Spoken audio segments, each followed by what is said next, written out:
This is my local cinema, the Randwick Ritz, and I'm walking along the Australian Film Walk of Fame, and lo and behold, they've given me a brass plaque. Isn't that nice of them?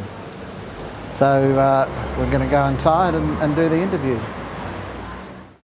I had a very, very small role in it. I was a court clerk. I think I said, "All rise," or something. I think that was my first line on film, "All rise." But I mean, it was obviously, you know, the whole scale of doing a film, and it was very interesting. And seeing somebody like, you know, David Hemmings in the flesh was pretty awesome. You go, wow, that's, you know, you can touch him and he's real. But also the story. I mean, I think it was a great story. And during the time we were filming, he was actually pardoned, and he turned up on set in the courtroom set, which was the old built in the old Custom House in Auckland. So you really felt as though you were telling something that was very relevant to the time, even though it was a tiny, tiny role. I really enjoyed doing Inside Straight, playing George McLean, the sort of dodgy taxi driver. That was sort of unique for its time too. It was sort of similar, I suppose, in genre to The Minder, which was very popular in those days. And we filmed it all on the street. I think there was only one studio set. There was a scene where we were in the taxi office, and that was a studio set out at Avalon.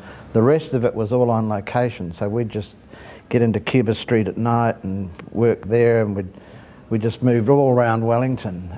I remember sitting in the cab that I had in Lambton Quay with a radio and the crew around the corner waiting for me to drive round after action, and a guy jumped in and said he wanted to go to Petone, and I said, "Well, mate, this is not a real cab." And he looked at me as though I was some idiot, and he's looking at, you know, and I said, "It's not a real cab." And he's, "What do you mean? You know, it's got..."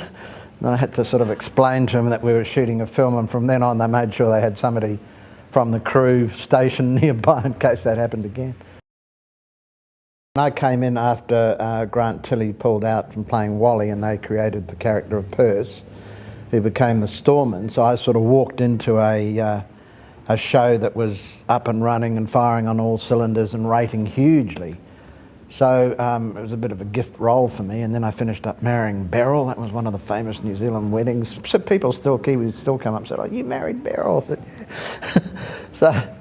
So that was, yeah, certainly noticed, you know, people taking a bit more notice of me in the street after that, because it was huge. It was absolutely huge, Gliding On.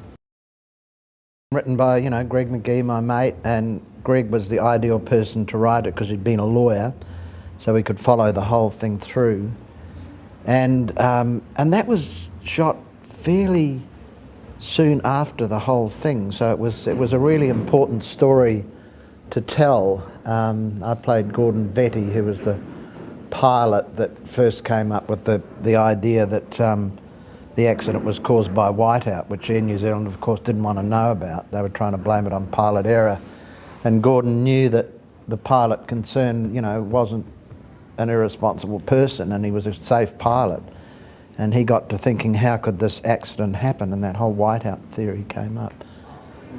So that was a really, you know, great to be involved in those things, because you know you're telling, you know, not only an exciting story but an important story.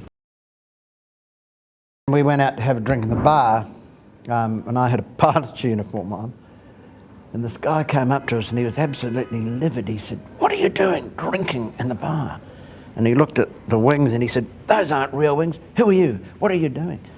And of course he turned out to be an Air New Zealand pilot off duty, and here were two, and I suddenly thought, "Oh God, sorry," and we took off, because I suddenly realised here were two seemingly Air New Zealand staff in a pub right by the airport having a drink.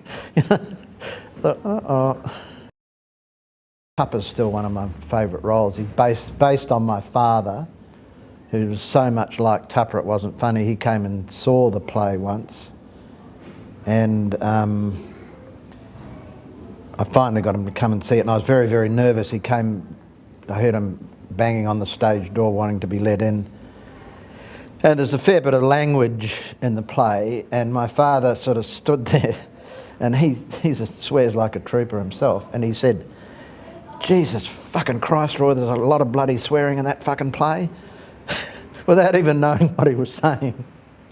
So I thought, oh, well, I've really got him down to a T. And everybody who's seen me play the role, who knew my father, said, God, you know, you're playing your father. Mirror Mirror was made by John Winter, who was one of the producers of Rabbit Proof Fence and produced Doing Time for Patsy Cline. And he rang me one day and he said, I've got a one-hander short film I want you to do, because he was wanting to do a bit of directing. And I said, yeah, sure. He said, you better read the script first. So he said, emailed it to me. I wasn't home, and I got home and I read the script and found out it was about an old cross-dresser trying to give it all away. And I rang him and I said, look, you know, it's a very interesting script. I said, well, why do you want to use me? And he said, oh, I want a really blokey bloke. And the character was based on a friend of his wife's who was actually a cross-dresser, and he got to a certain age, as apparently some of them do, and they look in the mirror and think, oh no, what am I doing this for? And they give it all away. So that was sort of about that, as one wag said, oh, it's a sort of film about a bloke breaking up with himself. So yeah, it was interesting. My wife came out on shot Joe one day, we shot it over a weekend, and then on the Sunday I played Yana, the female character, and my wife came out and thought I looked like her mother, my mother-in-law, Dame Kath. And I did a bit. First time I'd worked with Sam Neill, we were sort of thrown into our first scene one night outside the actual dish. G'day Sam, g'day Roy, and just went for it, and we got on well.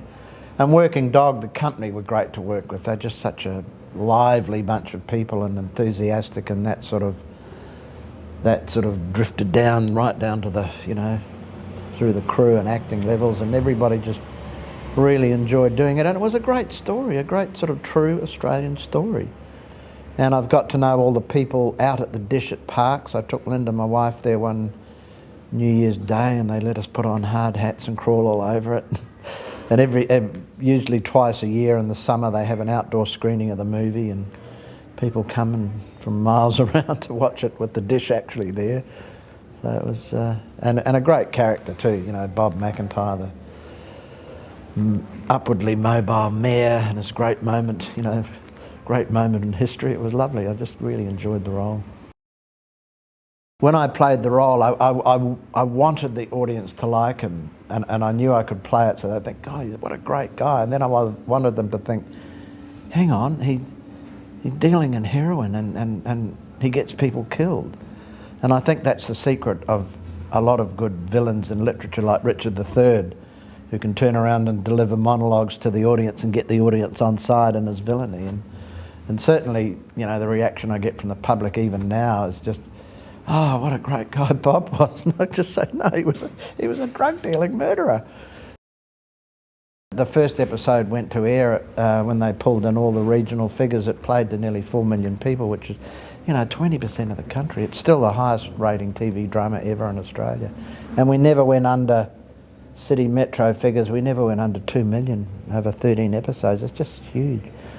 So that's had a huge impact on the recognition factor. I know people knew me before, but now it's really, you know, people have even stopped calling me Bob. Now it's Roy, and everybody seems to know me.